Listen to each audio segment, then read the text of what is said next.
Jesus.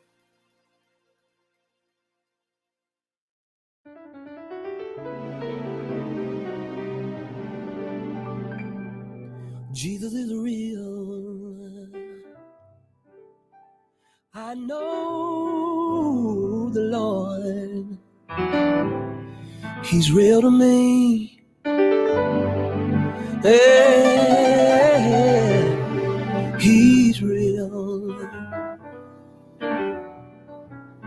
I know the Lord. He's real to me. Sometimes when I'm feeling down, no one around, Jesus is a friend I have found. Ooh, yeah, he's real. He's real to me. He's real. I know the Lord. Oh, Lord. He's real to me. Ooh, oh, he's real. I know the Lord. He's real to me. Yeah. Oh, sometimes when I'm feeling down, no one around, Jesus is a friend. Oh, I found. Ooh, yeah. Thank you, Lord. Hey, oh, yeah. He's real. He's real to me.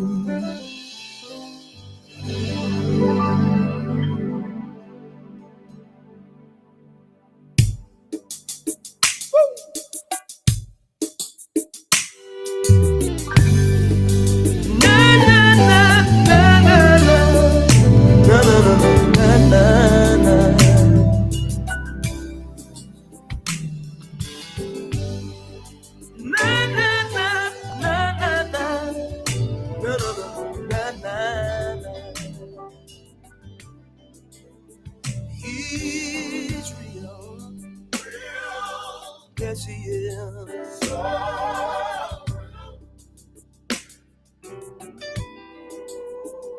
God is. Yes, he is. Can I get a witness here today? You know he is. Thank you, Jesus. I'm just a young man, but I got sense enough to know that he is. This is where the community is connected. 980 AM WDDO. The views expressed on this program are not necessarily the views of the Glory 980 AM, the Glory Media Group, LLC, WDDO AM, its staff, management, or advertisers, but are the views and opinions of the participants of the broadcast. Macon in Middle Georgia. It's time for Village Talks with Tia and LJ. Join them live every Wednesday from 5:30 p.m. to 6:30 p.m. right here on the Glory 107.9 FM, 980 AM WDDO. Log on to the Glory 107.9 FM on Facebook or YouTube to become a part of the conversation. Let's go live into the studio for Village Talks with Tia and LJ. Is your child struggling with reading, writing, learning loss, and a culturally irrelevant curriculum? Do you want your child to be outstanding at reading and writing and also take pride in their culture? Then you want Reading Revolution Online. Reading Revolution Online is a web-based reading support program. We serve scholars in grades K through 8, and through our innovative approach, we help them build reading confidence and cultural identity development, equipping them for success in school and life. They learn about Black heroes and sheroes through captioned videos, reading selections, and other activities. Reading Revolution online is an experience for the whole family. Do it for the culture. Go to readingrevolution.org and get your membership today. Hey, good evening, everyone. How y'all doing out there? Hey, peace and blessings, good people. Hey, how you doing? I'm your co-host, LJ. We are live right now for Village Talks, the freshest radio and podcast, bringing you conversations centered around culture and community from here in the 478 and beyond. Yes, sir. Once again, I am your co-host, LJ, and this is my beautiful co-host. Tia. How y'all doing, good people? Always good to have y'all here. Yeah. Today we have a very, very special 90-minute show. Like, it's a 90-minute show, y'all. I know normally we're on every Wednesday from 5:30 to 6:30. But today, it's a special occasion. We have the Honorable Erica L. Woodford, Esquire. She is the Bibb County Superior Court Clerk, and she's an amazing individual. Aside from what she does for us here in our court system, she's done some historic things that a lot of our folks might not even know. We're gonna get into a lot of it when she comes on, but we're very excited about having her on. We're gonna tell you more about that, so make sure y'all stay tuned in. So that's why we had to get an extra 30 minutes to make sure we can have a thorough conversation with her, as well as a very, very, very special guest in the building we have with us right now. We're gonna get into a conversation with her as well in about 5 or 10 minutes. We have Miss Barbara in here. She's representing the Summerfield neighborhood. And if you all didn't know, a lot of us, we talk about different sides of town here in Macon. We think about West Side and South Side and East Side as being like the predominantly Black neighborhoods in Macon. But a lot of folks don't know that North Macon started off as a Black neighborhood too. Right. So Summerfield, if y'all haven't heard of Summerfield and North Side Drive and Forest Hill Road and out by Lundy Chapel Church and out in that way, those are Black neighborhoods. And we have someone here today to talk about some advocacy and issues that they're having right now regarding legacy residents and Black folks who still own land out there. And then there are some folks that's trying to come in over there and jeopardize the history and the culture of the historically Black neighborhood in North Macon. So we have Miss Barbara on here today. She's going to come in with us in about 5 more minutes or so and talk a little bit about what they have going on over there, and also give us a quick history lesson and let us know about how that neighborhood started and where it came from and where we are today. And we're going to need y'all's help out there in Village Talk land and making sure y'all help to advocate to make sure that stays a sacred space for our people. So. Absolutely.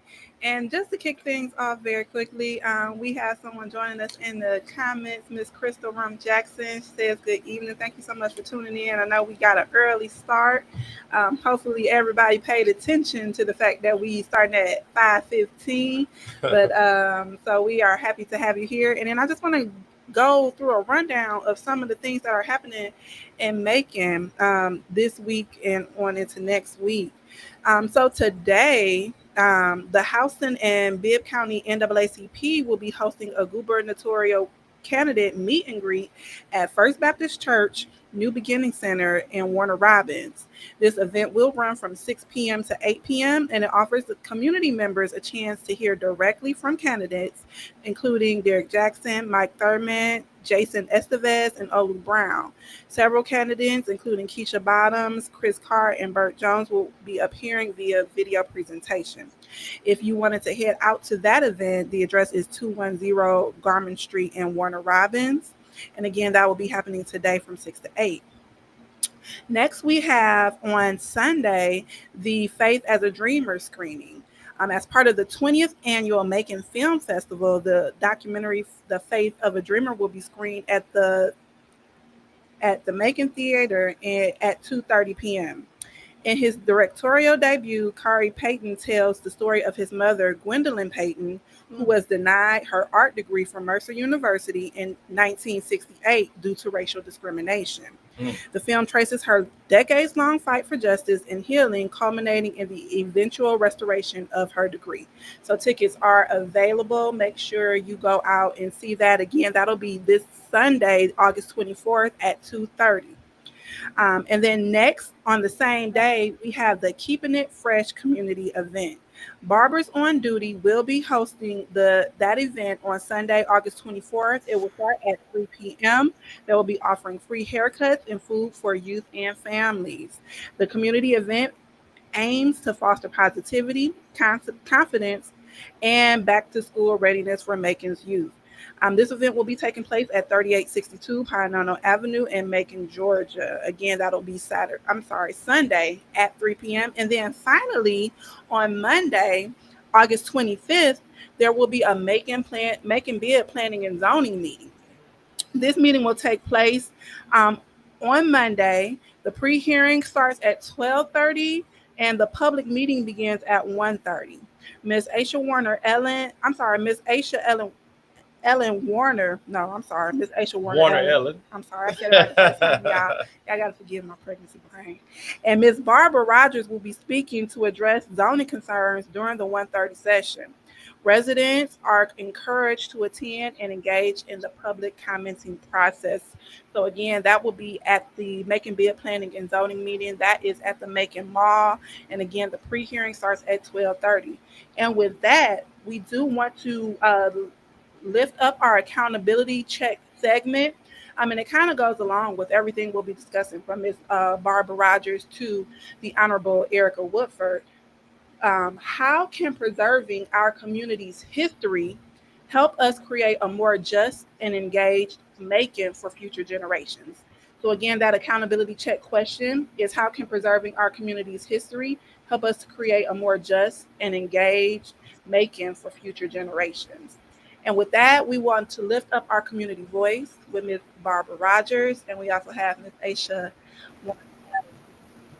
that she wants to come on. How you doing tonight, Miss Barbara? I'm doing fine, thank you.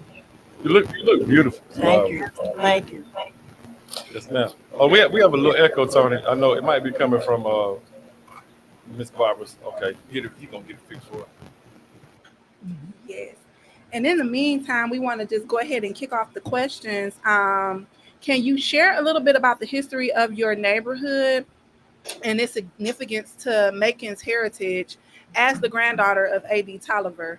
What does that legacy hold, and how does it influence your perspective on what's happening today?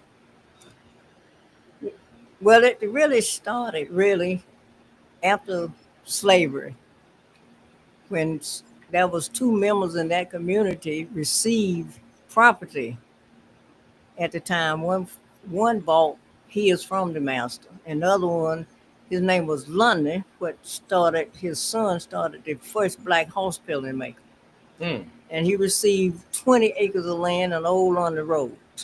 Oh, And wow. that's where Lundy Chapel started at, under the bush arbor.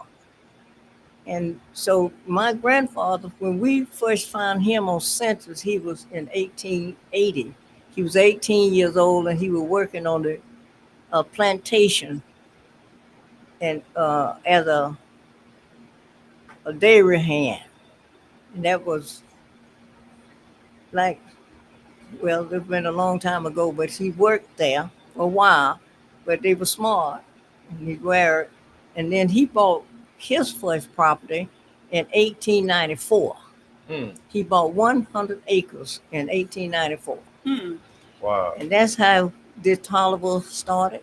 And also, we have so many other members out in that area started around the same time he did. And one was named George Howard. And this is why my grandfather ended up with 200 and that 1 3/4 acres of land.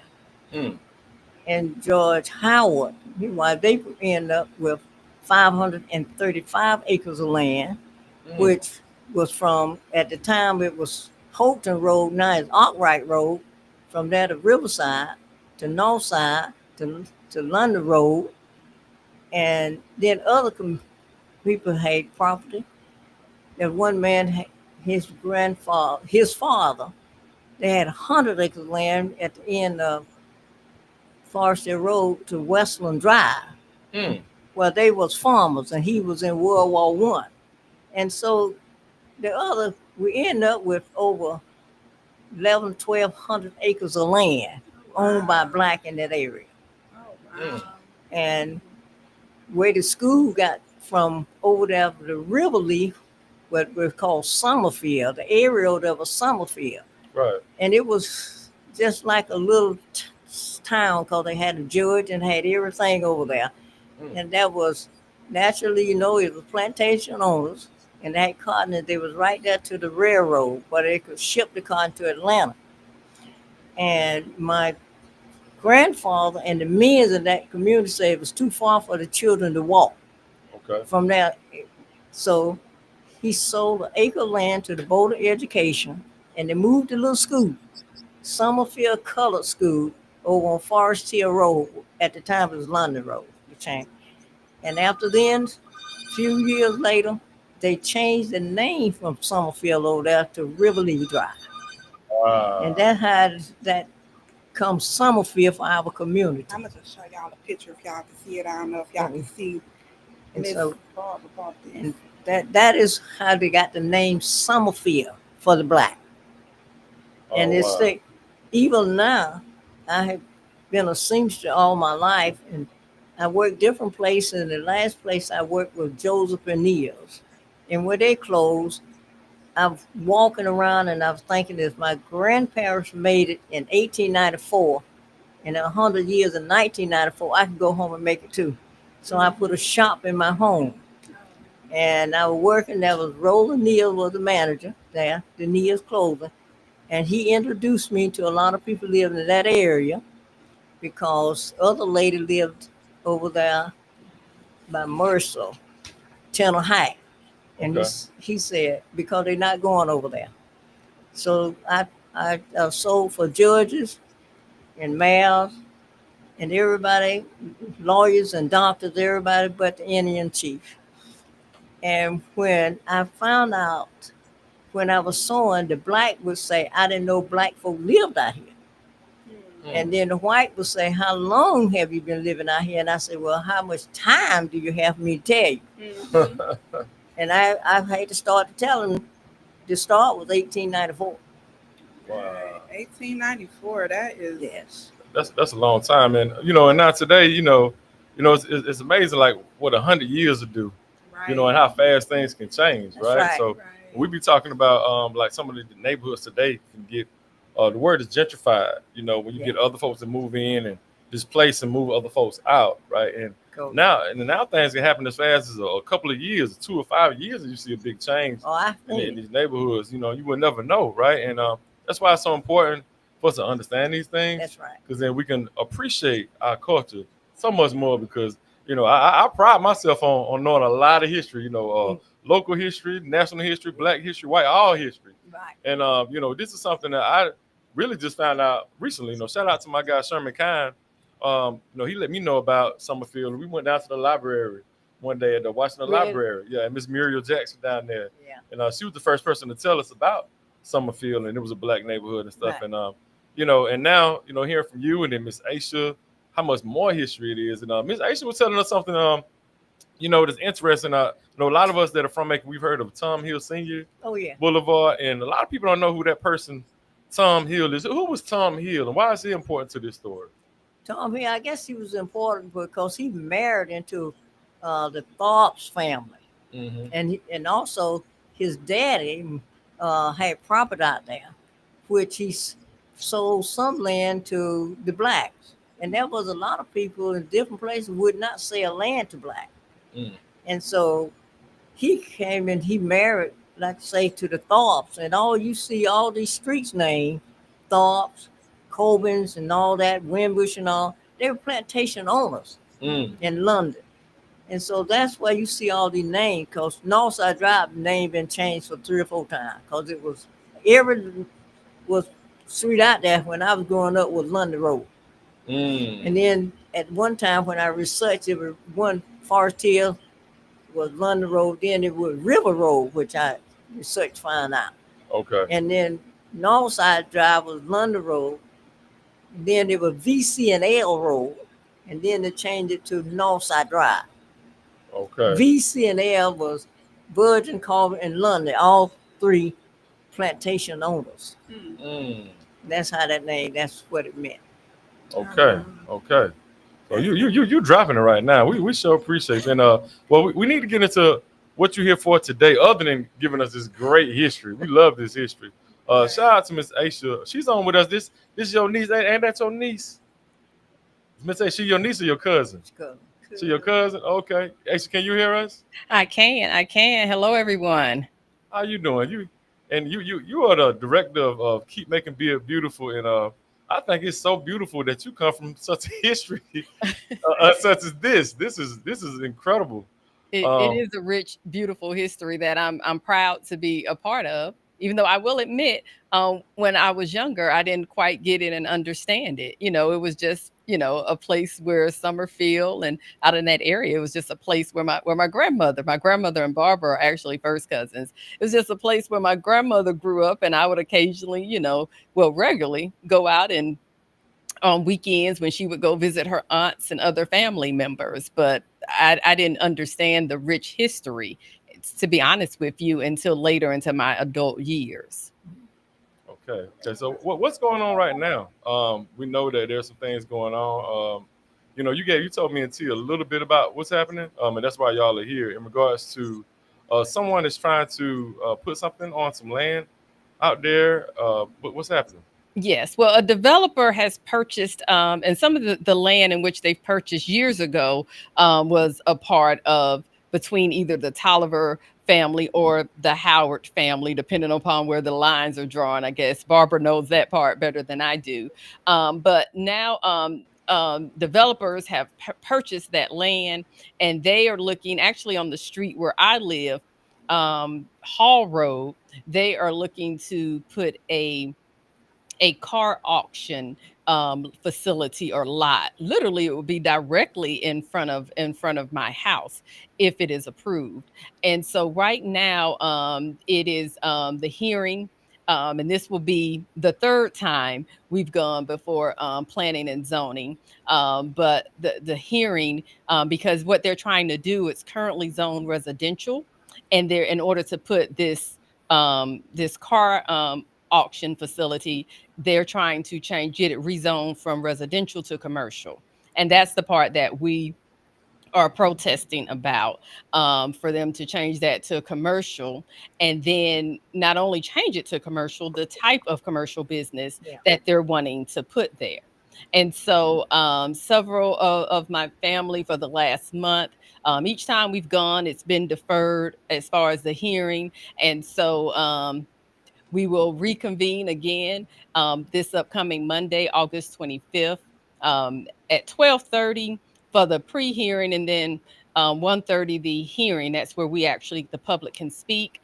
And so, we're gathering as far as family and supporters to come out and stand up against this request to rezone. Okay, that's good. So y'all, again, so that meeting is going to be on Monday, this coming Monday. And then one final question for the both of you, if you all want to answer this question. How can the city honor the history and contributions of families like yours while still encouraging growth and development here in Macon View?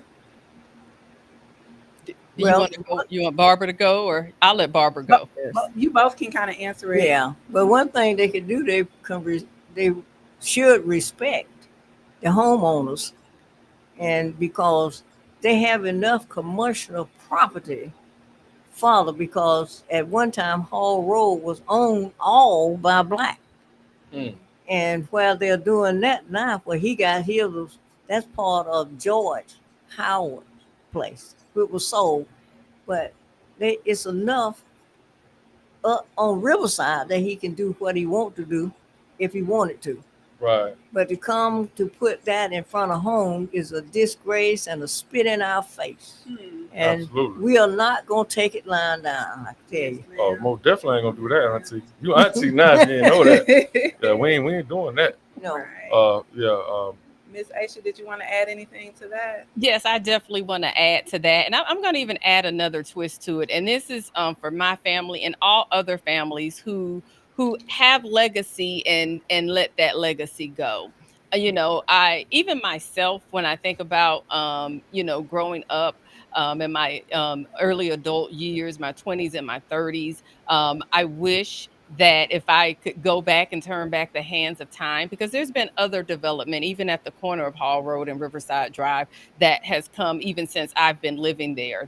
And so I wish though that for any family who has this type of legacy, that you understand and and realize what you have. Because number one, if we would have kept this the land that was gifted to us, if you really want to think about it, from a man who was enslaved and in 1894 purchased all this land, and also to his contemporary Mr. Howard, who had 500 acres, and then all the history that Barbara just shared. If we would have kept that land between the Tolliver families, the Dumas, the Howard families, and the others, we wouldn't be going through this right now. And so that's the first thing. But so before I can even shift the responsibility on community and outside forces, I have to also, feel like we got to take the responsibility. Even those of us who are some of the family members who made decisions who are long gone,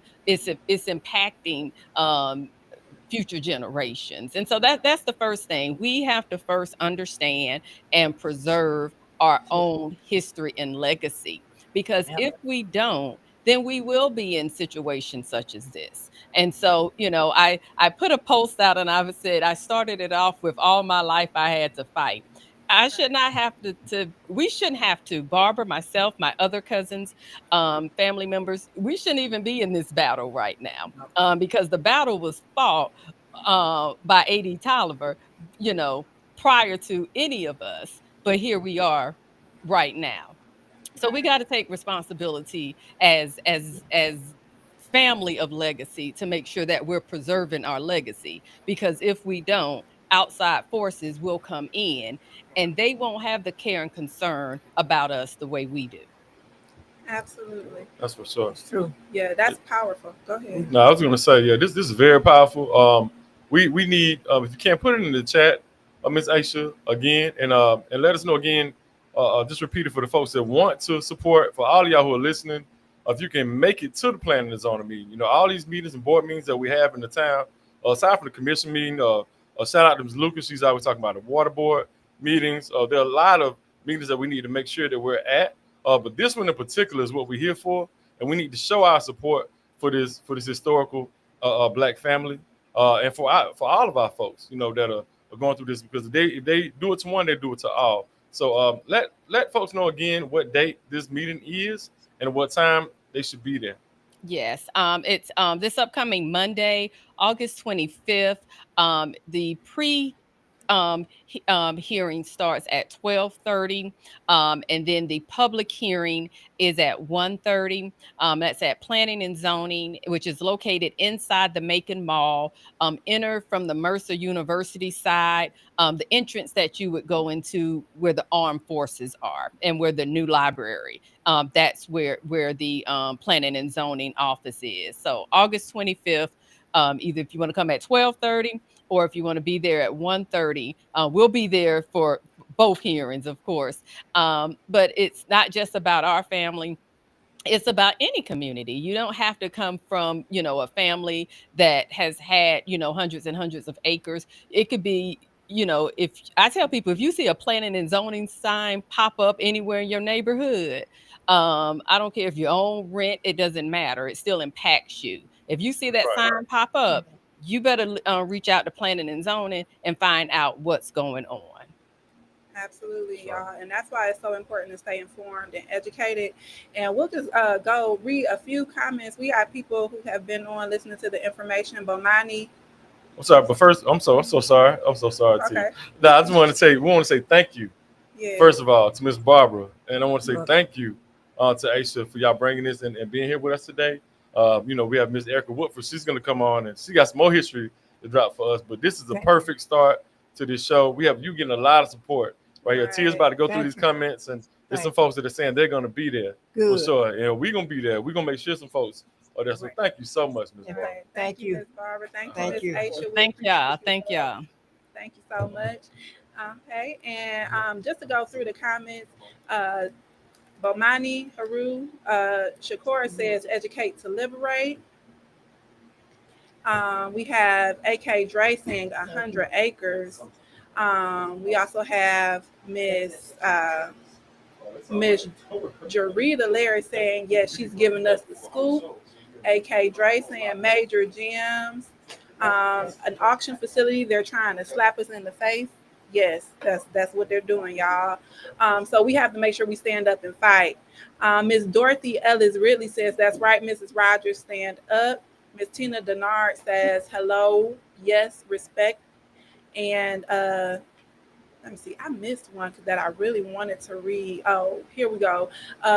Jarita Larry again says, if we knew this history, maybe we would appreciate it and appreciate each other, and maybe it would take the violence rate down. Yes, when we know our history or when we don't know our history, we're doomed to repeat it. So it's looking like we're going in that cycle. So we want to, break those cycles. And then we also have Sade saying, yes, her grandma and great aunt told her a little bit about the street names being owned by plantation owners. Yes. And then we have Miss Dorothy Ellis really again. Legacy is very important, Mrs. Ellen. They are not making any more land. That's right. Marjorie Simpson says, tell the truth, Miss Aisha. And Cynthia Searcy says that part exactly. AK Dre, I still have my slave owner's last name, Hawthorne. Right. So, y'all, it's a lot going on in the chat. And hopefully we can all get out there and support not only Miss Aisha and Miss Rogers, but just for the sake of our community and building up our community and understanding the importance of something like an auction, auto sale auction going up. And that becoming commercial land. So if you are available on Monday, August 25th, between 12:30 and 1:30, please make sure you get out to the Macon Mall at the planning and zoning hearing and the pre-hearing. So be sure to come out and take a look at that. If you want to call in, if you have any comments or questions that you want to voice here on air, feel free to give us a call, 478-250-1444. Again, that phone number is 450-1444. And then with that, we are getting set up with our special guest of the hour, the Honorable Miss Erica Woodford Esquire. She is Bibb County Superior Court Clerk. And y'all, the theme of today is preserving our past and serving our present. So Macon's legacy of justice and community. And we all know, and if you are not familiar with all of the great work the Honorable Erica Woodford has been doing and is doing in the community, we definitely want to speak with her about some of the things that she has going on. So as she prepares and gets ready, and LJ comes back on to the stage, do you have any thoughts, questions, or any thoughts or comments about the information Miss Barbara just gave? Because y'all, she had a whole album. Unfortunately, we weren't able to go through the full photo album, but she had a full photo album of pictures from Summerfield. Yeah, no, it was this man. This is a perfect. You know me, I love history for one, but that was a perfect beginning to what we're about to go into right now. Because I'm definitely a fan of what Miss Erica Woodford has done. If y'all don't know, what she's done is historical. She's done something that no one else, no other courthouse in the history of America has done. She started a trend, actually, because a few folks actually follow her lead after she started it. But she's going to get into that and talk about it. But we have a Superior Court clerk that has made history, and it's a beautiful thing, and it's and our history is so important. We talk about land ownership all the time. We talk about gentrification and how Macon is the most redlined city in America. Right. And to have in a neighborhood that's looked at today as being, keep it real. Like they say, oh, it's the white side of town. That's where all the white folks stay. And, people say stuff like that because you see the disparity in white versus black in that side of town. But just to know that at one particular time, that was a majority black area, and black folks actually own land and not just on the land, but immediately after slavery, like immediately Right. after that, and Reconstruction. I'm gonna give y'all a little homework, please. If you don't do nothing else, look at Reconstruction, the Reconstruction era, and see the amazing things that our folks were able to do. When I say our folks, I mean Black folks. See what Black folks were able to do right after being enslaved and creating towns such as Black Wall Street, creating neighborhoods and situations like Pleasant Hill and like Summerfield. So we did have a lot of success being able to work together. A lot of times people look at it like, oh, Black folks can't work together. We always doing this, doing that. No, there are a lot of. You ain't got to go back hundreds of years, or thousands of years either. You just go back a few years and can see and get examples of how we work together. And we're able to own land and do great things. So shout out to our entire community that's checking in with us. Not just our Black folks. We love our folks, y'all. We advocate, and we definitely advocate for Black folks, but we advocate and want justice for all folks. White, Black, Asian, Spanish. Whatever, whoever, however, genders. It doesn't matter. But we're very appreciative to have this immense amounts of history in the building today. Right here in our own home. So again, we want to welcome to the radio station. It is an honor and a privilege to have the Honorable Erica Woodford, Esquire, Bibb County Superior Court Clerk in the building. Thank you, Miss Erica Woodford, for being here. How are you doing this evening? I am quite well. Thank you so much, Tia. Thank you, LJ, for the gracious invitation to come and speak to your audience, our community. I am just so appreciative of what you all are doing to impact this community, to make voices heard and provide a platform so that people can call in, they can voice their concerns, and they can also hear from their elected officials. They can hear from community leaders about what's going on and how they, being the greater community, can also support the community. Right. Yeah, we're honored. We're honored that someone such as yourself can find the time to come on here with us. Because we know that you're very busy, and we're very humble, honored to have you here. We really, really are. So Absolutely. Well, I will make the time. So if you call, I will answer. You know that. Yes. Y'all, she's available. That's right. We have elected officials that are here and ready to share with the community. And so with that being stated, we want to get right into the first question. What motivated you to serve as Bibb County Superior Court Clerk, and how do you view the impact of your role on the broader Macon-Bibb community? So I practiced law prior to becoming the clerk of court for about 8.5, 9 years. And after that, I was a judge in civil and magistrate court. And being on call every day or, 24 hours a day wasn't really a great thing for me at the time, being a mother of small or young children. And I saw this as an opportunity to serve the public, to serve the community, and to also impact access to justice. So when I decided to run for clerk of Superior Court, I wanted to focus on service, commitment, and access to justice for this community. I am a Maconite, East Macon, with Florence Byrne Elementary School, Applin Middle School, Northeast High School, Mercer University right here in Macon. So, my family is here, I'm from here. And as a first generation college student, first generation attorney, first generation judge, or whatever in my family, I thought that, it would be a great way, serving as clerk of Superior Court, as a way to serve the people.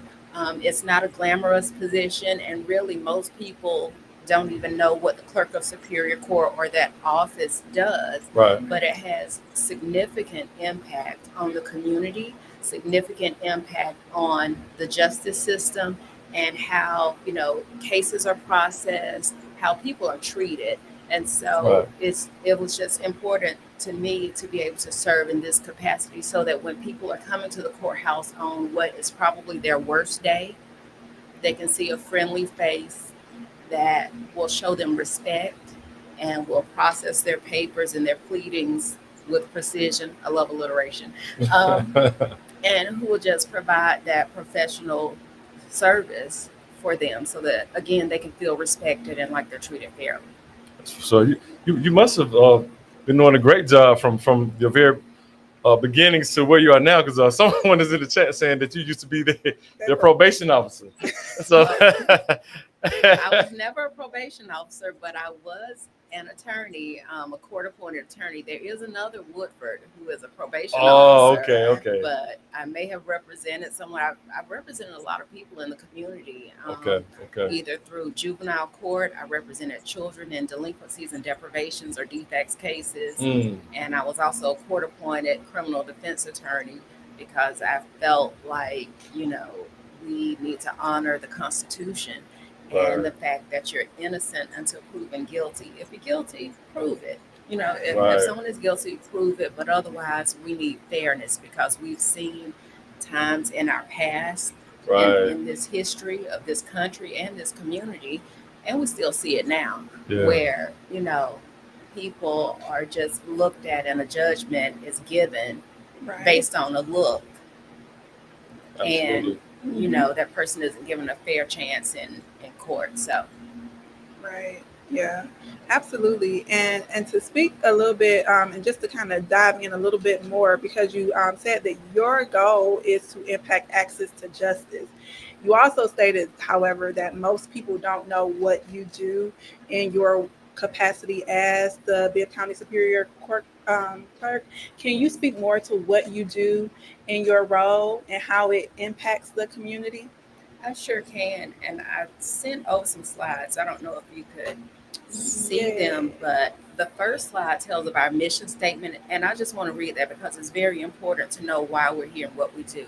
And the mission of the clerk's office is to assist and inform the public, the bench, and the bar in a professional, prompt, and polite manner to efficiently maintain and protect the integrity of the judicial and land records entrusted to the clerk, to faithfully fulfill the duties of collecting and dispersing child support, fees, fines, and taxes as prescribed by law, and to improve and facilitate the administration of justice in Bibb County through the application of modern court management techniques.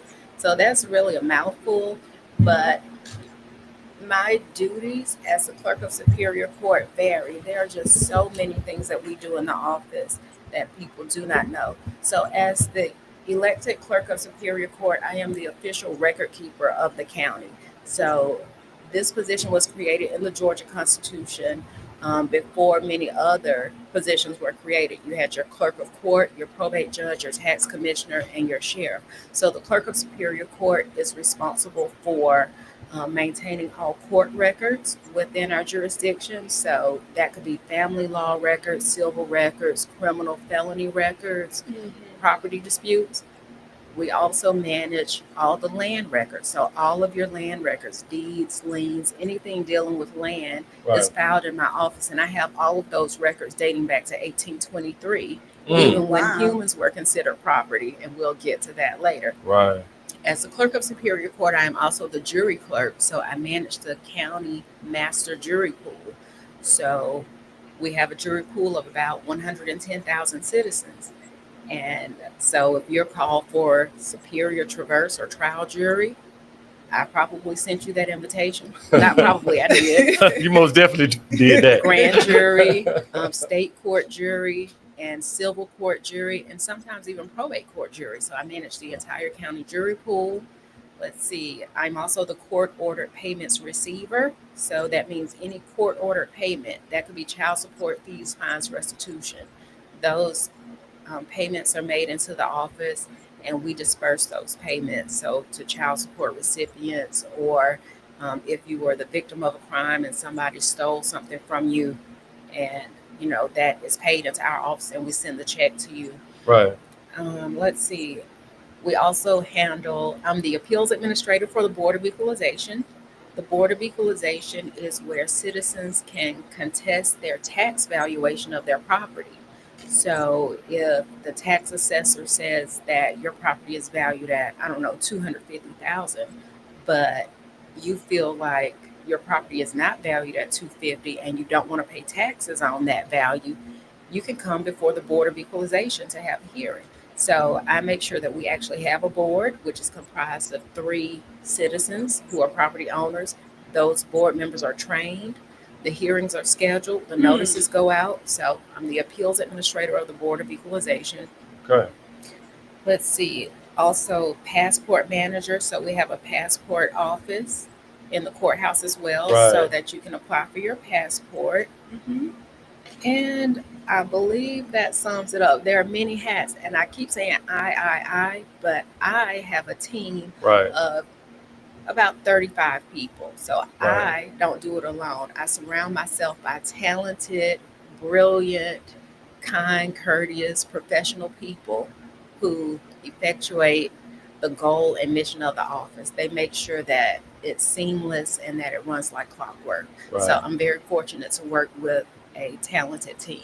Right. Shout out to Tommy, your assistant Tommy, who I've been corresponding with. Yeah, Yes, she's talented as well. she is sharp. She Yeah, is So she sharp. got a team full of sharp folks. Because that's with for sure. all of the things that you listed, and I know, well, I don't know, but for me, I didn't know that all of those things were happening and taking place. And so I think this is not, I think, I know that this is great information for the community to understand all of the services that are available through the Superior Court. So, with that, LJ, did you want to get into the next another question? Yeah. Because what I do want to do, I know we have it a little range a little differently based on how we were going to be asking these questions, but I kind of want to because I want to end. I want to talk about the historical part. That's absolutely fine. Right. Yeah. And I know a lot of people have been asking about the LEC, right? And they want to know about what's happening in our Bill County jail. It's been a hot topic. We've been talking about this so many different levels as it relates to the responsibilities, of our civic leaders Right. and who does what and how it's done. And just from your vantage point and what you do at the Bill Superior Court Clerk's office, what are you responsible for in regards to the what's happening at the jail or what anything that happens at the county LEC, and how does what you do affect the lives of us here as community members here in Macon as it relates to folks being incarcerated or the family members or friends of ones that are incarcerated. Okay, so in the Superior Court Clerk's Office, we have different divisions, as I've just enumerated all the many millions of things we do. But we Right. have a criminal division. And in that criminal division, we are responsible for all things criminal. So when the DA's office files an indictment and that indictment is filed in our office, a case is created. So we make sure that the paperwork is in order, that it's filed, that it's preserved, protected, and processed the way it should be. Right. There are many stakeholders with the LEC. So if I'm allowed to expound on just the many stakeholders. So Sure. of course we know that the LEC is the sheriff's responsibility. He is the chief law enforcement officer of the county, and he's responsible for the building and the operations of the LEC. Right. But when a deputy arrests someone, then that person goes before a magistrate judge. So then the magistrate sets a bond or not. If the magistrate does not, then Superior Court judge sets a bond. So now the person who is accused has a bond. Can he or she afford to pay for the bond? Which Right. that's a national topic that everyone is looking at right now Right. across the nation. How fair is cash bonds? Do we need to revise that system? Because really, if you have the money, you can get out. Right. Right. And if you don't, you cannot. Right. So the magistrates or the Superior Court judges, they will set bond, and then it's up to the family members, if they have it, to Right. bond the person out. That's half the problem. Well, probably more than half the problem there, because the That's right. people, the jail is simply a holding place Right. for someone accused of a crime Mhm. before they are either convicted or acquitted, right? Right. And if they are convicted, then they go to the penitentiary. So the jail is simply a holding area for someone, until their trial is finished, their case is finished. Right. So anyway, back to the different stakeholders. So you have the magistrates, the judges, you have the DA and the solicitor. Maybe they will agree to a bond or contest a bond. You have the various clerks of court. And as far as our part is concerned with this, so again, when someone is in the jail and their case is over, and they are convicted. Let's say they're convicted, or maybe they're found not guilty. But regardless, once that paperwork is signed by the judge's staff will bring it down to our office. Okay. We file that paperwork. Well, they file it into our office, and then we have to get another document from the jail, an affidavit of custodian, and because that has the information about the person. Because we have to make sure it's the right person, it's the right John Smith, Right. whose Right. date Right. of birth Right. is this, and social is this, and they're this tall, and all those details. Right. Then we transmit that after we enter it into our system. We transmit that paperwork to the Department of Corrections. Okay. So then the Department of Corrections has to go to the jail to pick up the person and take the person wherever he or she is going. Okay. Okay. Right? So our job is simply to make sure the paperwork is in and transmit it to the Department of Corrections as far as the LEC is concerned. Right. So Okay. once it's transmitted to the Department of Corrections, they will come and pick up the person whenever they come. So I guess that will depend on the 159 counties and people in all of those jails Mm-hmm. and who's next on the list, I guess. I mean, I don't know how the Department of Corrections handles that, but I guess we're in the queue and they come pick up our person whenever they come pick them up. And that could be, I really don't know. It could be a week. It could be a few weeks. Don't know. Right. Right. So and in relation to when people are talking about like the overcrowding and things that we're experiencing right now in the LEC, in your view, how do delays in like case processing and court procedures, how do they affect that overcrowding in the jail? Well, I think that, when cases are delayed, then that will affect the population in the jail, because we need to make sure the cases are moving in order for the people to move. Right. Right. So, it's just a very tough situation, because I guess with COVID and the backlog from COVID, but then again, there's always been like a lot of cases in Bibb County, Right. which, that is really a bigger issue than a backlog of cases. The Right. real issue is that we're not providing alternative things for young people to do. We're not Right. providing certain educational opportunities. There are certain we may not be providing, or we may need more services for parents. Right. So it's really bigger than jail overcrowding, in Right. my opinion. I really feel like, and this isn't a clerk of court, official position, but just an Erica Woodford from East Macon position, Right. that we really need more community resources from, small children all the way up, Right. so that they can be instilled with pride and with knowledge to know that there are so many things that they could do with their time, with their brains. Because, Absolutely. and I'm not saying everybody is guilty or innocent, but you have to be pretty smart sometimes to do some crimes. Oh, that's for Right. sure. And you can use your brain for good instead of evil. So Absolutely. if we start with the children at a young age, then maybe, we won't have this issue in the future. No. Absolutely. Yeah, well, we're grateful to have someone such as yourself in the position that you're in, Absolutely. and is willing to be, our court clerk, as well as being Miss Erica Woodford from the East Side. so, Right.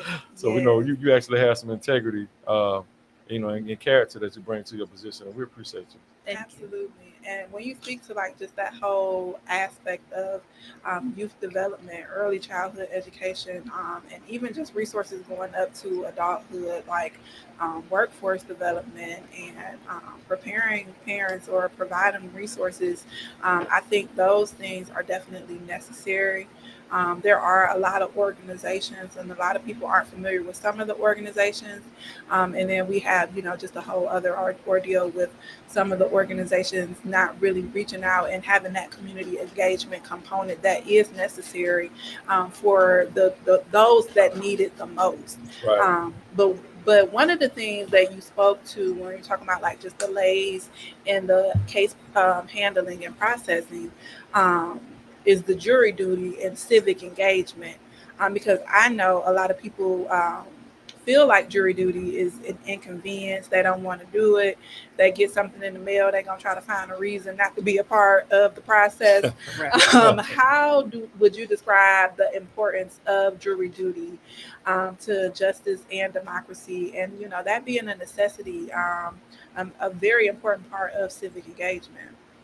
That is a great question. But before I answer that, I do want to circle back to another thing that we do in the office that may affect the jail or just people in general and their criminal charges and their records. So one thing that we do is we go above and beyond. My criminal team, they go above and beyond to help people. So let's say there's something on your record, but it wasn't you, you didn't do it, there's a mistake, because guess what? When humans touch documents, when humans are involved, there will be a potential for a mistake to happen. Absolutely. So we also do record corrections and record restrictions. So, and we actually had a conversation with the clerk over at the library. That's a series that I started, Conversations with the Clerk, where we bring information to the community. Right. And one of those was on record restriction. So those are some of the things that we also help with as far as correcting people's records and sending the information to the Department of Corrections or the GCIC, just to make sure that your record is accurate, because no one wants something on their record that they did not do. Absolutely. That's real. And so on to jury duty, or did you have something? No, I was just going to say, because those things can sit with you and carry with you for a long time. So I think that's really important. And but that was the only thing I needed to say about that. You can feel free to go ahead on with the next part of the question, but I think that's important. So with jury duty, a lot of people try to get out of jury duty. However, I'm sorry for that. I'm sorry about laughing, because I'm guilty. Not now. I mean, before. Right.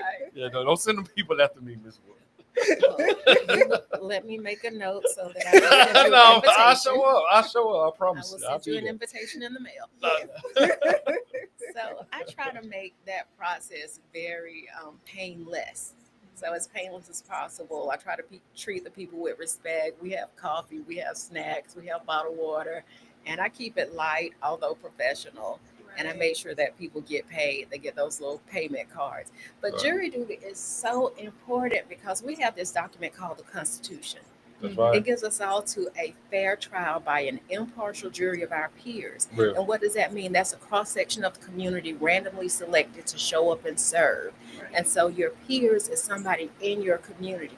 And I like to tell the jurors every week that the matters that you can hear in Superior Court or in any court, but specifically Superior Court, could vary. You could hear anything from a family law case like a divorce, a property dispute, a contract dispute, or even a criminal matter.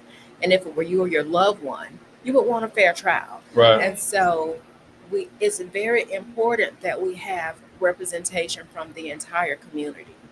That's right. Because we don't just need one particular type of person to decide the outcome of a case. We need people with different backgrounds, perspectives, careers, walks of life. Right. Because we all bring a different flavor and a different understanding. So it's just, I really try to encourage folks to please, please, please don't try to get out of jury duty, because it is one of the most important things you can do. That's right. I was going to say we're not in a country where there's a king or a queen or a dictator. Yeah. Scratch that. Scratch. We are in a democracy, and we are in a society where it's not just one person who decides guilt or innocence or who gets property or who should win a case. Right. So we have this system for a reason, so that, again, your voice can be heard because it's heard by your peers, people in this community, not just one person with one perspective. Right. Yeah, and I've also heard, and let me know if this is true, about the lack of people not going to jury duty, like, and the lack of jurors, and that's also contributed to some of the case backloads, or like some of the cases, or folks actually, contributed to the jail overcrowding, or folks not being able to get out of jail because of that. Does that affect cases in any way with not having enough jurors? It could. However, I think that's just a communication issue. Okay. Okay. Because if my job is to get bodies in the seats and in the Right. jury box, and so we do have, and this is across the state. It's not just in Bibb County, Right. and really it's across the country. There is an issue with jury participation, Right. but there are different factors. So I send out enough jurors. So let's say I need a panel of 50 jurors so Mhm. that the judge and the parties can choose a group of 12 to 14 jurors to sit in the box. If I want 50 jurors, I will summons about 185. Okay. I'll send 185 summons to get that one group of 55. Why do I send so many? Because people are transient. People may have moved, Right. might be a student out of state or out of town, Right. might be over 70, might be dead, might have a felony and not have the rights restored. So there are so many statutory exemptions. I have to make sure that I send out enough summons. And so likewise, if the judge communicates to me that, hey, in 45 days or 60 days, I'm going to have this type of trial and I need this number of jurors, then I will make sure that that judge has that many jurors. But there's been maybe once or twice within the last 12 years that we did not have enough jurors. So it's not a common occurrence. It is not a common occurrence. We can always make it work. And really, we have jurors about 45 weeks out of the year. So every week we Okay. have jurors. And again, the word says you have not because you ask not. Right. If you ask me for enough jurors, or You if gonna, you ask, you I'm gonna gonna get 'em. make sure I get them. Even if I have to call LJ&T and say, "Come on in, That's right. That's we right. need 2 more bodies." We're going to be there. That's All right. That's right. Got you. Yes. And y'all, before we get into the next question, we appreciate y'all tuning in. Miss Commissioner Bryant says great information, and Miss Tina Denard says she is awesome. Speaking to you. What's up, Auntie? We would love to hear from y'all. So if y'all have any questions, comments, or concerns for our Superior Court Clerk, Ms. Erica, the Honorable Erica Woodford, please give us a call in 478-250-1444 or leave a comment, and we will make sure, or we will do our best to get to your comment and your concern for the court clerk here. Yeah. Shout out to the Shea Butter Deacon, Oh, he Desmond always Brown. does. Yeah. Our water authority. He's on our water authority board. Mr. Desmond Brown. He said he loves this.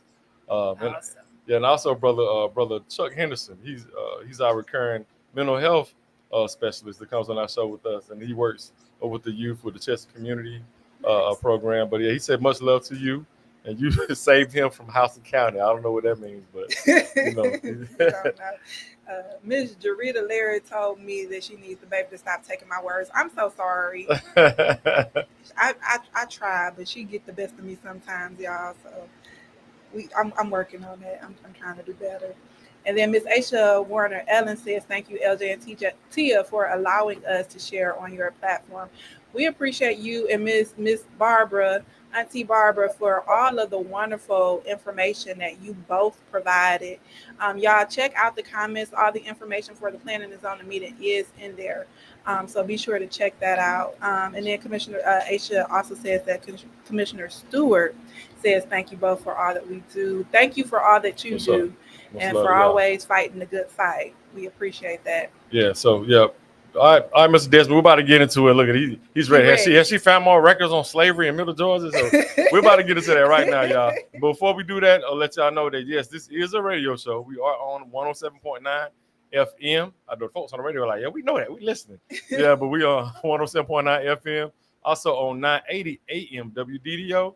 So definitely know that. So if you're not able to go online, for our folks that are online on the Glory 107.9 AM, FM and 980 AM WDDO on Facebook. We're live on YouTube. We're also live on our app. So you can also go to www.wddo.live, or you can download that from the Apple Play or Google Play Store.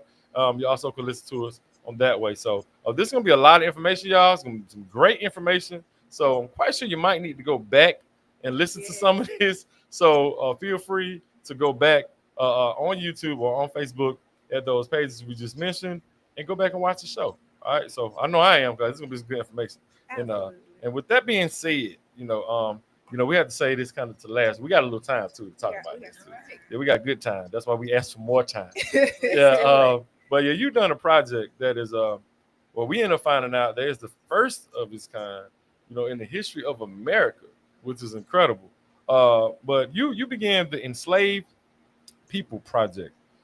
Without us telling everyone exactly what it is, can you tell us in your own words?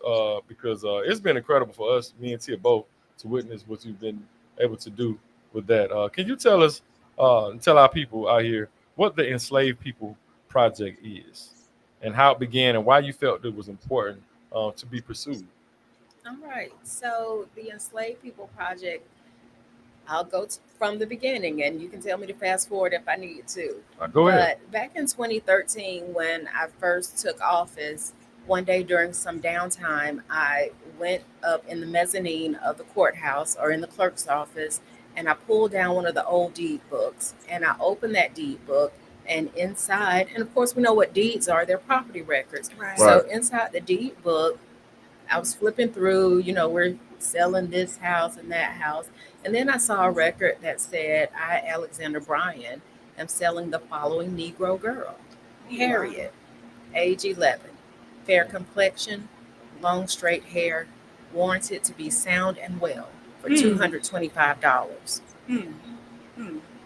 And it was just shocking and amazing. And like, if I had hair, the hair on the back of my neck would have stood. It was just so, it was almost like an out of body experience to read that record, because again, this is a property record. I'm from Macon. I studied African American studies at Mercer University. I've always studied Black history, but I never knew that we had actual records of slavery like that. I mean, has anyone ever heard of such, where there's an actual property deed filed in the clerk's office with humans being sold? Just like, 123 Main Street, Hall Street, whatever, Right. and this Negro girl. So, it was very interesting, to say the least. And when I found the records, I had to run down the stairs and get Stephanie Woods Miller, who is the chief deputy clerk, just to make sure that my eyes weren't fooling me. Right. And she looked at the records as well, and she was equally shocked and in awe. And so it was an amazing experience to find, and sometimes I say find, sometimes I say unearth, because I feel like the records were buried. Right. Bibb County was formed in 1823, or founded in 1823. And 190 years later, the first Black person in the office found those records of slavery. So the records have been there for 190 years, and no one said a mumbling word about them. So anyway, and again, I've been using a lot of the I, but this Enslaved People Project is not an I project. So I collaborated with what we like to call the Dream Team. Dr. Chester Fontenot, Stephanie Woods Miller, Chief Deputy Clerk. Dr. Fontenot was a professor at Mercer University. Big fan. In their Africana Studies program, as well as, I want to say, their Religious Studies department as well. And so we collaborated, talked about the records, and he got some of the reference librarians from Mercer University, because, of course, librarians would know about archiving and historic documents and that sort of thing. So we created this Dream Team. We got some grants. Dr. Fontenot got some grants. He helped. We all put our heads together to come up with a methodology, because, finding the records is one thing, but what do we do with them, right? So you have these records. What? So we got everything together, got some grants, got some students in there. And so these students had to then read. They had to learn how to read cursive, first of all. I was just going Old cursive. Old cursive. So The students read every single page of about 18 volumes of deed books. So, and most of these books were in cursive. Some were typed, but most were in cursive. And all the records weren't records of slavery. Again, there were properties, that sort of thing being sold. Right. So they had to read every single page to see if there was a record of like a property record or if it was a record of slavery. And so they documented what they saw in the book. And long story short, after several years, because it took a long time to look through all of these books and then to have a second set of eyes to look through the books, because we had to verify the information. Right. So the project, and it's still ongoing. At the time it was maybe 11 years of blood, sweat, and tears, and so we're still going.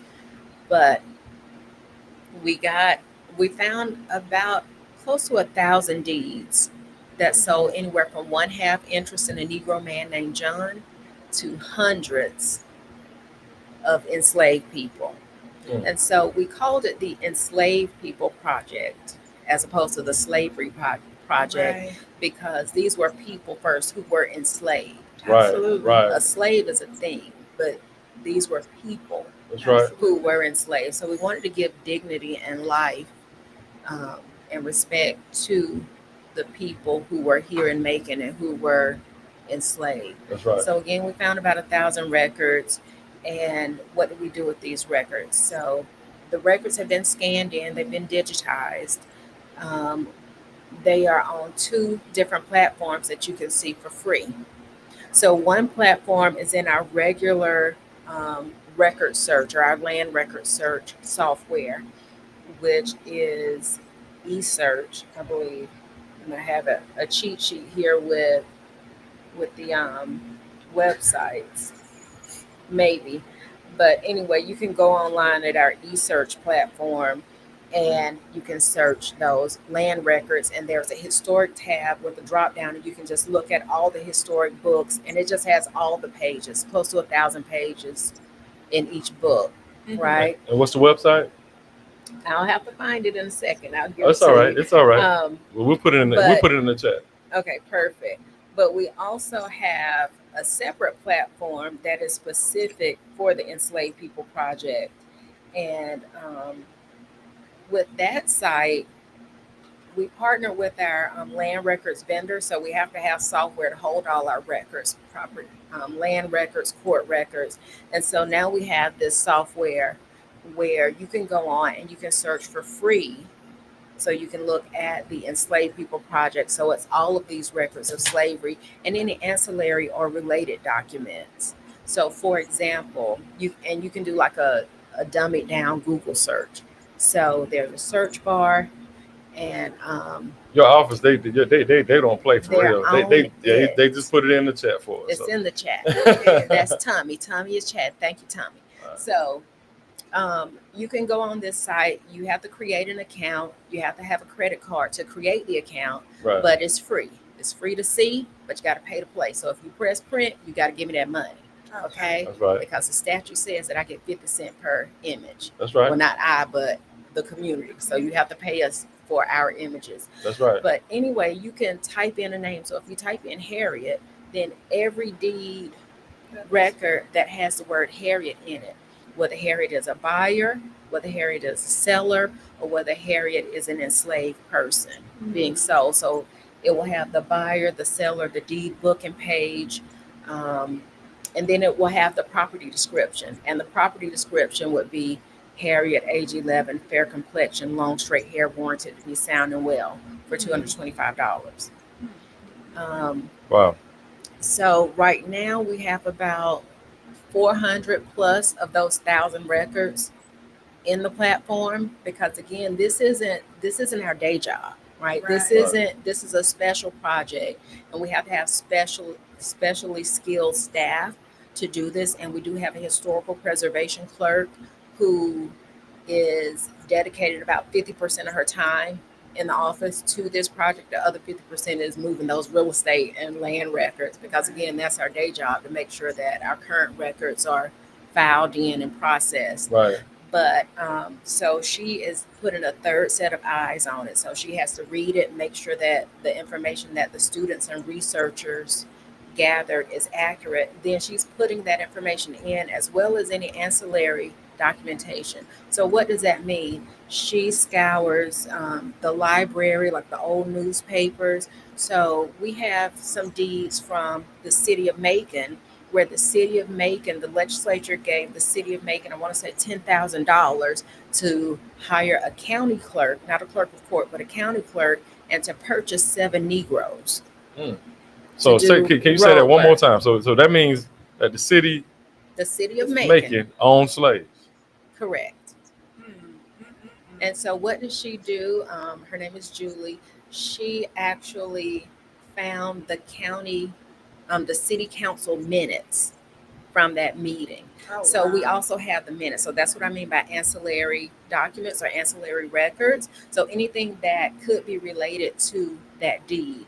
And in this case, with the city of Macon, we have the city council minutes as well as an article or an advertisement that was published in the newspaper. Like, hey, we're purchasing some Negroes. So in those minutes, it shows who was in attendance and who voted yes for the purchasing of enslaved people. Yes. Wow. And then also let me ask, so what was the city of Macon doing with the enslaved people? What were they doing? Do we know? I think they were doing road work because you have to have like maintenance of the roads and other, like, I guess, public works or whatever they're doing to maintain the city. So someone had to do that. We also have records where railroad companies purchased or leased enslaved people to build a railroad. Our footprint is in this city, okay? Where you have the terminal station down the street or downtown. That was built, the railroads, all of the infrastructure was built by enslaved people. Enslaved people also worked on the river in steamboats. And so just the impact of the enslaved people here in Middle Georgia was so important that, like, people think that slavery in Macon was like what you see on TV where you have farms and cotton and all of that. We had urban slavery here. So Macon was a hub. As we are right now, we're in the center of the state. We have the river, we have 16, we have 75. Of course, we didn't have those interstates then, but all the surrounding counties would come here to sell their goods. They would come here to sell cotton, or to, we have the river where steamboats went down the river with goods. And so some of the enslaved people were steam hands. And they were so important that the city created this insurance company, if you will, to insure those enslaved people and also the products on the boats. Goodness gracious. I feel like I'm on a tangent now. No, you are dropping it. Thank you. Like, listen, please, no. That's why we got extra time for you, ma'am. Yes. It's a lot of information. Yeah. It's a lot of heavy information. Yeah, it is heavy, especially being descendants of slaves. And I, definitely a lot of us, have researched or have family members tell us about some of our great greats, people that were enslaved. But when you actually hear it like this, especially just for me and Tia, we've been doing a lot of work around redlining, and we were just seeing some of the redlining documents to show how they denied loans or denied certain privileges to black folks just because this is the government I'm talking about, just because we were black, and they hear that the government also owned slaves. That's a totally different thing, and we're in a day and age now where like my sister, I got family out in Texas. They talk all the time now about how they've been changing the school books out there in the textbooks, to say that slaves were were volunteering, or they were happy, to be enslaved, and it's a lot of that information that's being spread now, in regards to that, and even when people are fighting back on black history being taught in school and saying, well, I don't want my kids to or to learn about just the bad things or whatever that happen. And it's important though, because not even one thing that stands out to me when you're talking about the terminal station, even, and how the city of Macon had enslaved people to build the terminal station. And not too long ago, shout out to my cousin, my little cousin, Miss Valentine. She became Kayla Valentine. She became a doctor. She's a dentist now, right? And we had her celebration at the terminal station. And one of my cousins, we were just looking up at the ceiling and just looking at the. He was just like, "Wow, this is a brother who actually does construction." He's like, "Man, do you see the architecture inside of this building, man? Like, do you see like the preciseness of how this is built?" He was like, "Man," he said, "Man, this terminal station is old. Like, he was saying right now it'd be hard to do some of this work right now." And then a lot of times, we hear the stories about how enslaved people, how they didn't allow enslaved people to read, things of that nature. So we would think that, like enslaved people or our folks were ignorant. We didn't have skills or abilities. But just how you just said that, we did so many different things. It's just amazing to hear. And we just honor, like Brother C. Henderson, he's in the chat. He says, thank you so much for bringing this history to light. There's so much buried African American history in Macon. The act of remembrance is not only a gift to history, but also a powerful legacy for future generations, and ensuring the lives of these ancestors are remembered and honored with dignity. And that's important. That's very important. So I can't even say enough. This is real heavy. It's heavy, and I think just even with Ms. Barbara Rogers coming in earlier and telling about the history and legacy of her family, and we had people in the comments just speaking to how important it is for us to understand that history. And even Miss Aisha saying, when she was young, she didn't really understand the significance or the importance of knowing that. But when we start getting older and we hear these stories and we see how much things have shifted, and the fact that you started this in 2013, and have uncovered or unearthed, as you stated, so much information that can really put a great perspective on just the history of Macon. That's right. And it kind of helps to understand why we are where we are currently, with what's going on. The fact that Mayor C. Jack Ellis was the first Black mayor in Macon. When you talk about this type of history, the fact that the city owned enslaved people, it brings things full circle, and it really puts a spotlight on the importance of us embracing our history, not only as Black people, but as citizens of Maconville, Georgia, to understand, where we come from and how we move from this space of disinvestment and poverty and mental illness and all of these different things that we are facing. It's not by chance that we are in this predicament. So Not at all. And let me say this one more time too, T, and I have to say this. I'm so sorry. I got to say this. Well, I ain't sorry, but I'm gonna say this. And it's we do know that we do have we have white folks and we have other folks that are allies and are people that we'll sympathize with, because even on your team, because I've been to one of your events, you have it ain't just Black folks on your team that's working on this project. You have white folks and a lot of people coming together for this, right? But I will say this: it's also why it's very important for us to elect folks of intentionality, and also understand the importance of us as Black folks being able to elect Black elected officials that we can put in positions of power, that can also see, because a lot of times it takes experience. It takes for you to live and be Black, or to understand the plight of our families and people that are Black, to understand the importance of things like these. Right. And it might not even be a person who was a previous clerk or somebody, someone who just was, can't say they're necessarily racist or will have your prejudice. They might have just not even seen the importance of something like this to the greater community, right? So to have a person of color, to have a Black woman, in this position at our courthouse, being able to have God, have the Spirit lead you into that building, and to have that fall in your your possession, to be able to see that and continue a project like this is very important. And we have to understand that too, being a town that's 50%, 56% Black, right? And you know, that's a large majority because, you know, you do have other groups. It's not just black and white town. You know, I think white is, you know, white population is around 36, 37%. And then the rest is Asian and other, you know, Latino or what have you, right? Hispanic.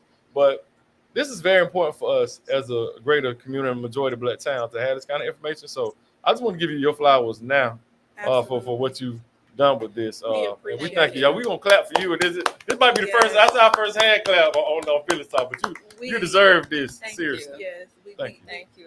We appreciate that. We appreciate you so much.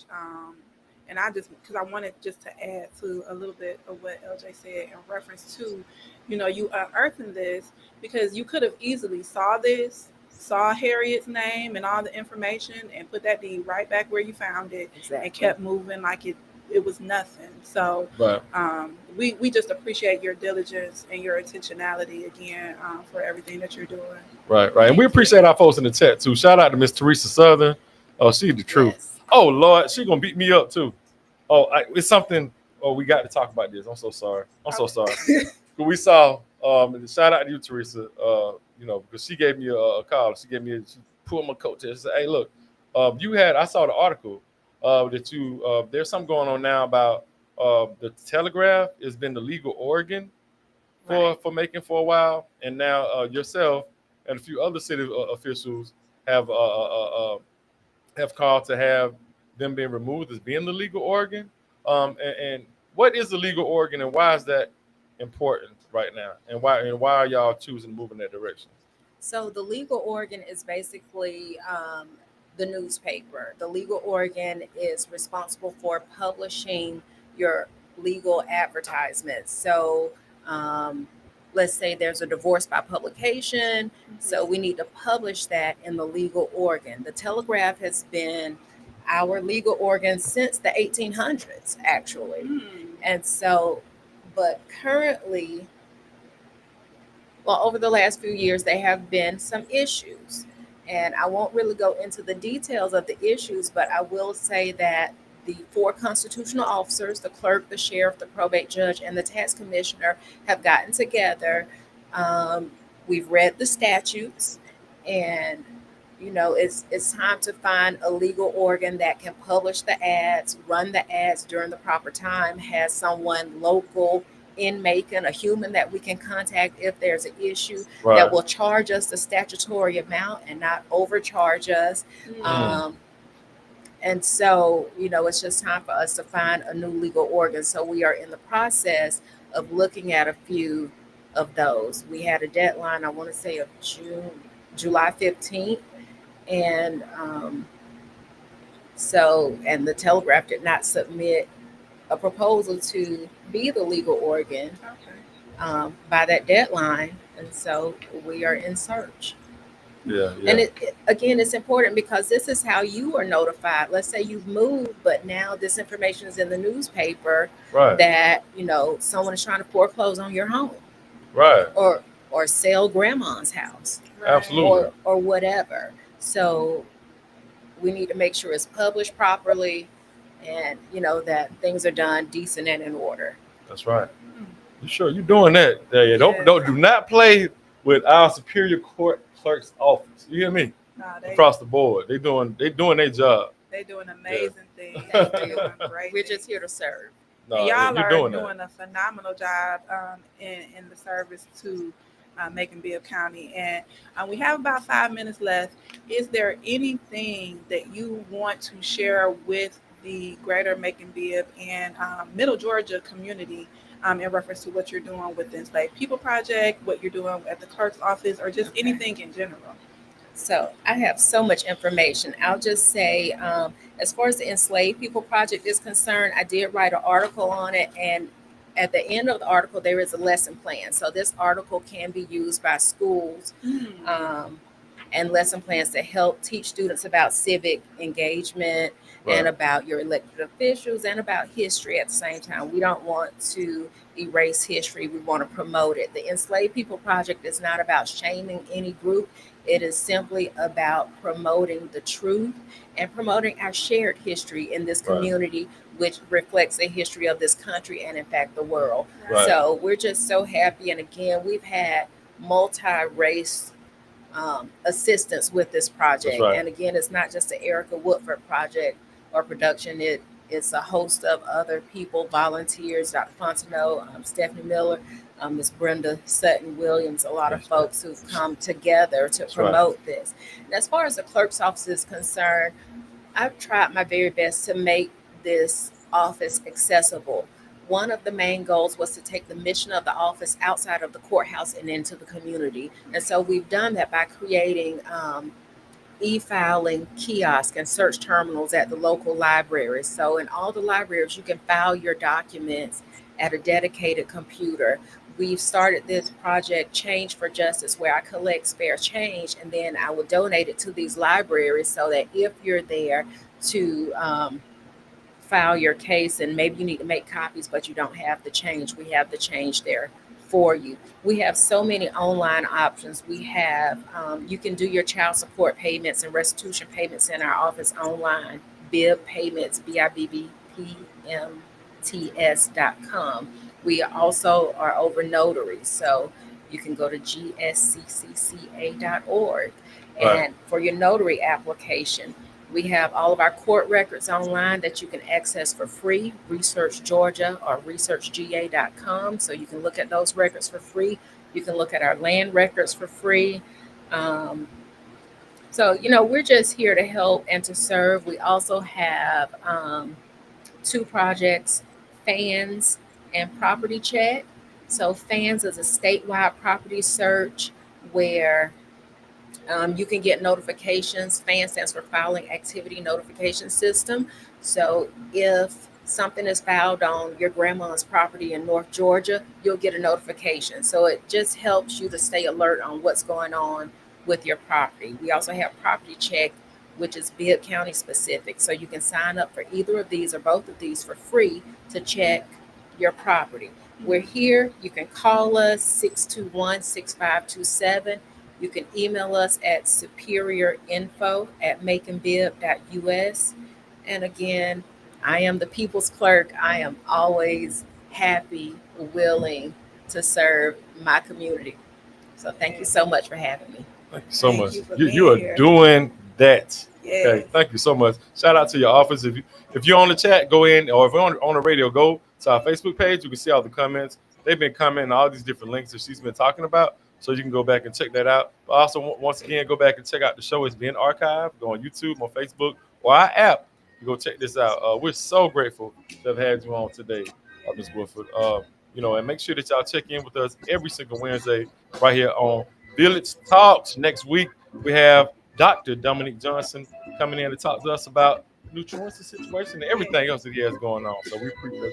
But yeah, shout out to our Mr. Tony. Take us out, man.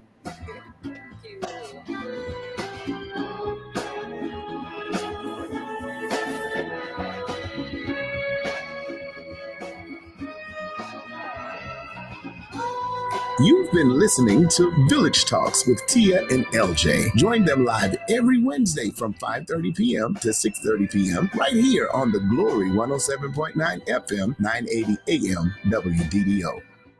The views expressed on this program are not necessarily the views of the Glory 980 AM, the Glory Media Group, LLC, WDDO AM, its staff, management, or advertisers, but are the views and opinions of the participants of the broadcast.